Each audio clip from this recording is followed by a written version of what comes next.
Bukan cuma makanan, ini penyebab lain yang bikin kamu jadi tukang kentut. Tonton setelah yang satu ini.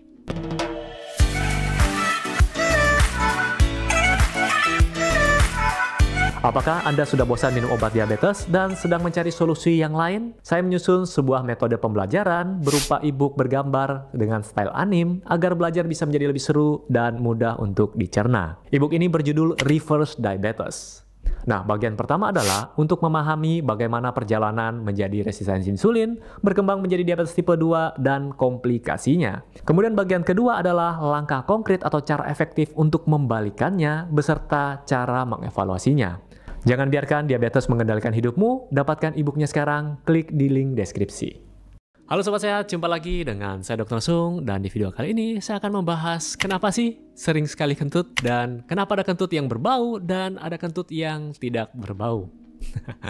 Kentut dalam istilah medis kita sebut dengan flatulensi, yaitu proses pengeluaran gas dari saluran pencernaan melalui anus. Gas ini terbentuk akibat menelan udara atau kita sebut dengan aerofagia. Jadi saat makan atau minum bisa tertelan udara. Kemudian juga bisa disebabkan karena fermentasi makanan oleh bakteri di usus besar. Ini adalah hal yang normal. Dan orang rata-rata kentut sekitar 10-20 kali sehari. Namun, jika lebih dari itu dan sangat mengganggu, bisa jadi ada faktor tertentu yang menjadi pemicunya. Saya harapkan Anda semua yang lagi nonton video ini jangan sambil makan ya, mungkin akan terasa jijik. Oke, kita lanjut. Nah, supaya mudah, saya akan membagi penyebab sering kentut menjadi beberapa faktor. Ada faktor makanan dan ada faktor lainnya. Dua faktor ya, faktor makanan dan faktor lainnya.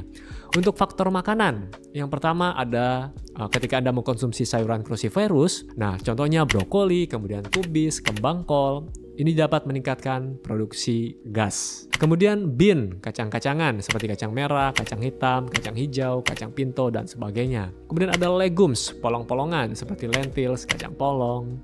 Terus ada produk susu. Nah, ini biasanya terjadi pada mereka yang laktos intoleran.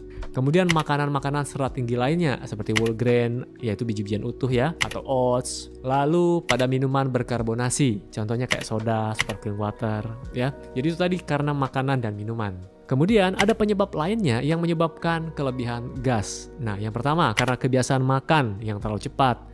Kemudian makan sambil ngobrol ya. Jadi pada saat makan terlalu cepat sambil ngobrol lagi, itu akan banyak udara yang akan ikut tertelan. Kemudian ada gut bacteria imbalance atau bakteri usus yang tidak seimbang. Ada sebutan namanya SIBO ya, Small Intestinal Bacterial Overgrowth. Jadi ada pertumbuhan bakteri di usus kecil yang over. Kemudian konstipasi juga bisa, stres dan kecemasan, dan artificial sweetener ya. Gas kentut sendiri biasanya terdiri dari nitrogen sekitar 59%, kemudian ada hidrogen sekitar 21%, karbon dioksida sekitar 9%, kemudian ada metana 7%, oksigen sekitar 4%, dan hidrogen sulfida atau H2S, dan senyawa sulfur lainnya.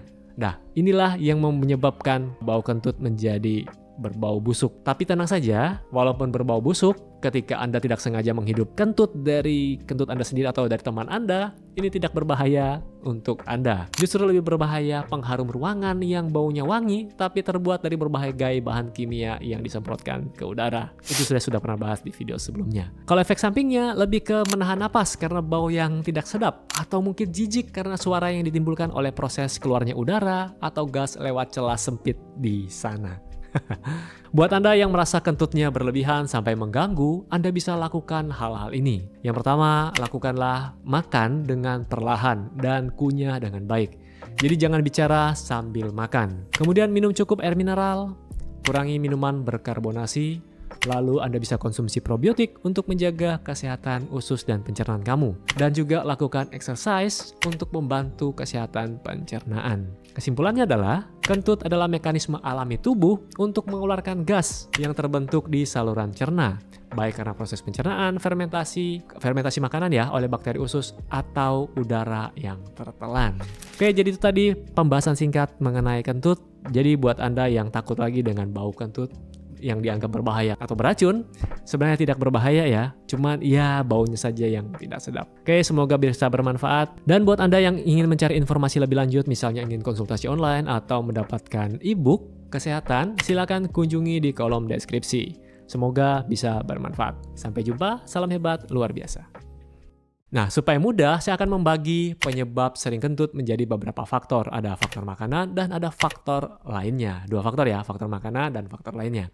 Untuk faktor makanan, yang pertama ada ketika Anda mengkonsumsi sayuran cruciferous, nah contohnya brokoli, kemudian kubis, kembang kol, ini dapat meningkatkan produksi gas. Kemudian bean, kacang-kacangan seperti kacang merah, kacang hitam, kacang hijau, kacang pinto, dan sebagainya. Kemudian ada legumes, polong-polongan seperti lentils, kacang polong.